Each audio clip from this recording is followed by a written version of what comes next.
Y'all remember that mystical song, Danger, Danger? Well, today we're going to be talking about the dangers of alcohol. Welcome back to the channel, everybody. It's time to ignite your sobriety. In this video, we're going to be talking about the hidden dangers of alcohol and rethinking our culture, especially being in the drinking culture here in America, where I'm at. And today I want to talk about this topic, as I know it probably spreads and touches our lives every day. Alcohol and the widespread acceptance. We've been pre-programmed since kids into adulthood that alcohol is the key to relaxation.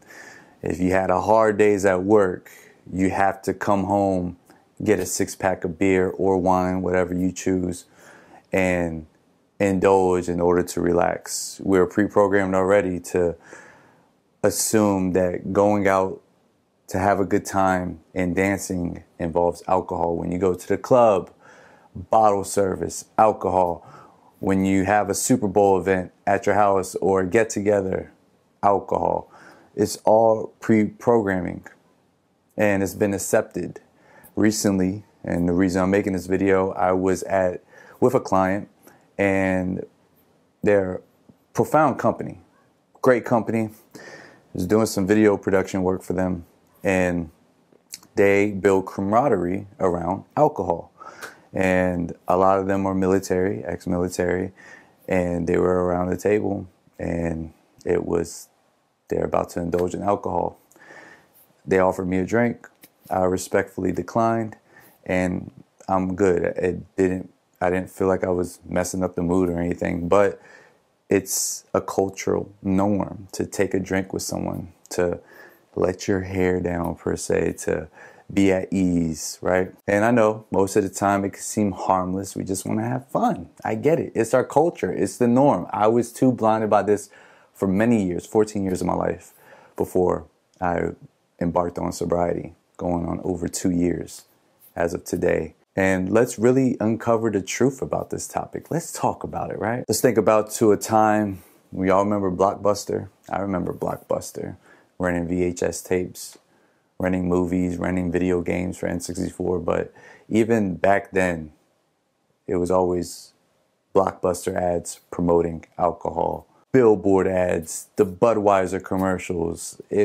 Alcohol was everywhere. A lot of our favorite rappers rapped about alcohol, Hennessy, VSOP, E&J Brandy like Mobb Deep. And it was often portrayed as a staple of relaxation, as a staple to having fun, a staple for celebrations, celebration drinks, shots on me. But at what cost did this actual endorsement have on our culture and continues to have on our society?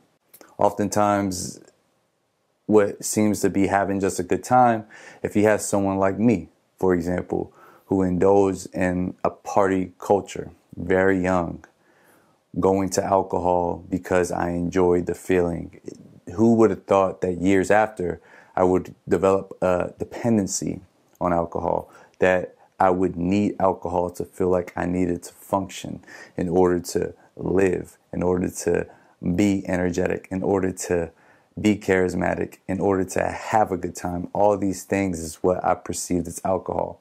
And I was doing underage drinking. This was like during the time where house parties were a big thing. Drinking was an outlet.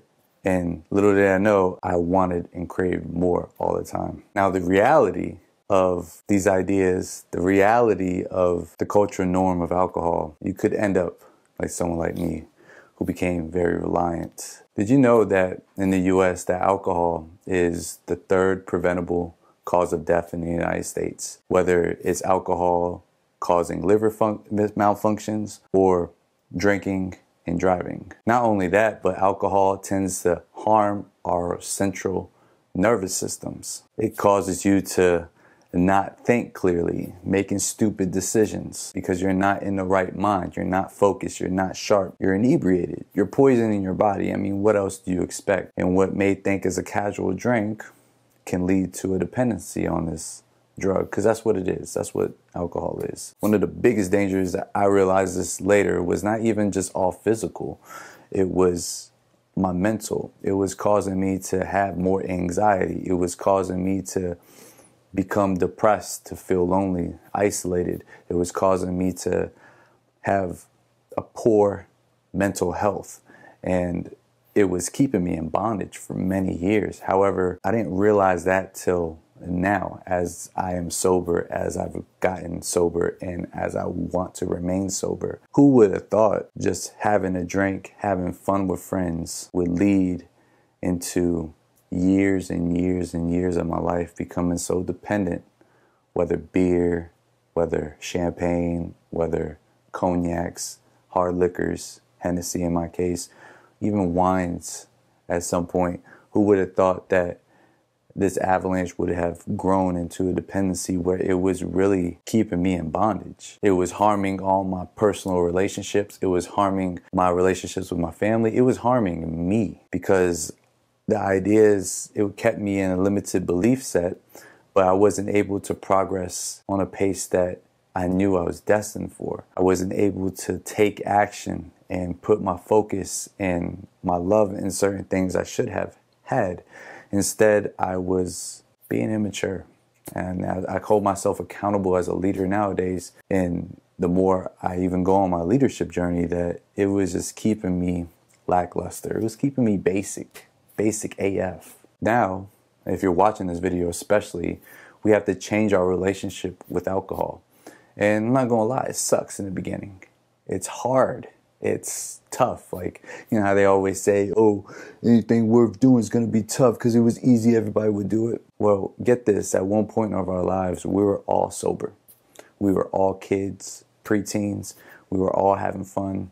We were all focused. We were all energetic. We were all glowing. We were all of that and a bag of chips. But somehow, when alcohol comes in the picture, we've developed lack of good choices. We developed instant dopamine hits.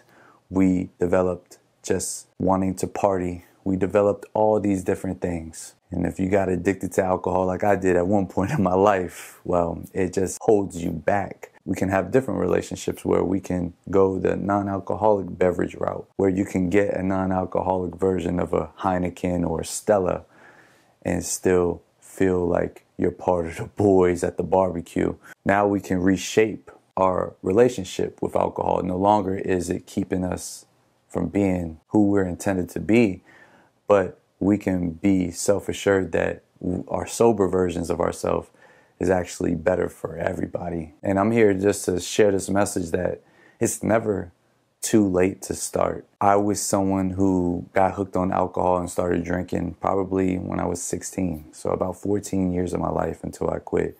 I was someone who was still working. I was never lazy, right? I always wanted to I had an entrepreneur mind my whole time. I was always loving and caring.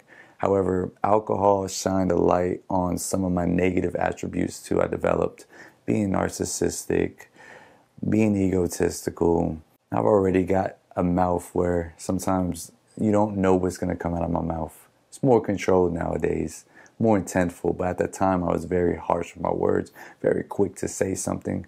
A lot of anger, just driven up over time. And alcohol was shining a big magnifying glass on that. I tried to get free of alcohol. I tried to go sober numerous times in my life, and it fell short. Sometimes it would start, hey, I'm gonna just go sober for the month. Then it would develop to, I'm gonna just do it on weekends. And then I would push myself, well, I'm gonna try to do it even further. Or maybe I'll just go back to my vomit. Maybe I'll try a less harmful drink like a Truly's. That's what it were. Seltzer alcohol. They had a little bit of alcohol.